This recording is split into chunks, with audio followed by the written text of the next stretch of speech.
Once upon a time, in a peaceful little village surrounded by rolling hills and golden fields, there lived a wise old man.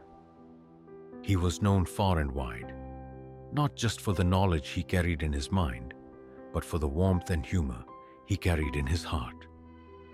His name was Master Setu, and people from near and far would travel just to sit by his side, listen to his words, and catch a glimpse of the peaceful energy that surrounded him. One morning, a young and eager villager named Sam came to Master Setu with a fire in his eyes and questions in his soul. "Wise master," Sam said, "I want to learn the secret to happiness and success. Please teach me. I want to live a joyful, fulfilling life." Master Setu, sitting under the shade of an old banyan tree, looked at Sam with a twinkle in his eyes and a smile that hinted he knew something the world had forgotten. He nodded slowly and said, "Very well, young one. But first, you must complete a simple task for me. Go to the village market, find the biggest, juiciest watermelon you can. Then, carry it on your head and walk through the entire village without dropping it. Only then shall we talk about happiness and success." Sam was confused. "A watermelon? On my head? What kind of wisdom is this?" But still, determined to learn, he obeyed.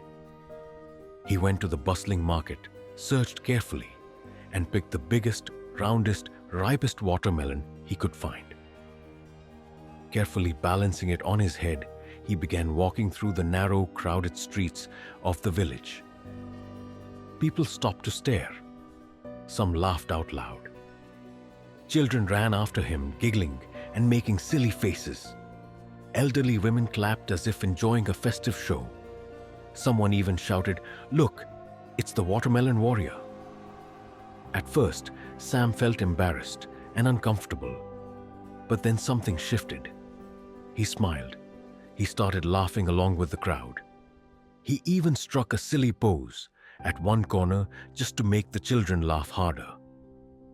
By the time he reached Master Setu's hut, the watermelon was still intact. And so was Sam's mood. Instead of being drained or angry, he felt lighter, happier, as if the laughter of the people had cleansed something heavy within him. He placed the watermelon down and looked at Master Setu, expecting praise or perhaps the long-awaited answer. But to his surprise, the wise man burst into hearty laughter. "Wonderful!" he exclaimed, wiping tears of joy from his eyes. "You've already found the secret, young one." Sam blinked, puzzled. "What do you mean, master? I haven't learned anything yet." The wise man stood, placing a hand on Sam's shoulder. "See, life is just like carrying that watermelon," he said. "It's heavy, it's awkward. People may laugh at you, distract you, or question your journey. But if you carry it with focus and a sense of humor, if you learn to laugh through the struggle, you will find joy, even in the oddest of moments." Sam's eyes widened with realization. The silly task had been a reflection of life itself, and the secret to happiness and success wasn't about perfection or endless knowledge. It was about perspective. From that day on, Sam lived differently. Whenever challenges came his way, whether in work, relationships, or daily life, he remembered that watermelon. He remembered how people laughed, how he laughed with them, and how the burden became lighter the moment he stopped taking it so seriously. He began to understand that laughter wasn't just an escape, it was a superpower.